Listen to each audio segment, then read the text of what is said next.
ಬಾಂಗ್ಲಾ ನಮ್ಮ ಮುಂದೆ ಅತ್ಯಂತ ಜೀವಂತ ಉದಾಹರಣೆ. ಈ ನಾವು ಅಲ್ಪಸಂಖ್ಯಾತರಿದ್ದೀವಿ ಹಿಂದೂಗಳು.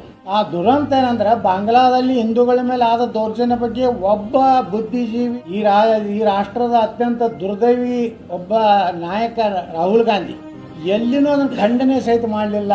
ಪ್ರಧಾನಮಂತ್ರಿಗಳು ಖಂಡನೆ ಮಾಡಿದ್ರು. ಆದರೆ ಒಬ್ಬ ವಿರೋಧ ಪಕ್ಷದ ನಾಯಕ ಆಗಿ ಅದ್ಯಾವನೋ ಒಬ್ಬರನ್ನ ಅಧ್ಯಕ್ಷ ಮಾಡಿದ್ದಕ್ಕೆ ಅಲ್ಲಿ ಅಭಿನಂದನೆ ಸಲ್ಲಿಸಿದ್ಬಿಟ್ಟು ಹಿಂದೂಗಳಿಗೆ ಅಲ್ಲಿ ಏನಾಗ್ತಾ ಇದೆ ದೌರ್ಜನ್ಯ ಬಗ್ಗೆ ಒಂದು ಮಾತನ್ನು ಸಹ ಇವತ್ತು ಯಾರೂ ಹೇಳಿಲ್ಲ. ಪ್ರಧಾನಮಂತ್ರಿಗಳು, ಭಾರತೀಯ ಜನತಾ ಪಾರ್ಟಿ ಮತ್ತು ಹಿಂದೂ ಸಂಘಟನೆಗಳು ಬಿಟ್ಟು. ಆದರೆ ಕರ್ನಾಟಕದಲ್ಲಿ ಇವತ್ತು ನಾಗಮಂಗಲ ಏನೂ ಇಲ್ಲ.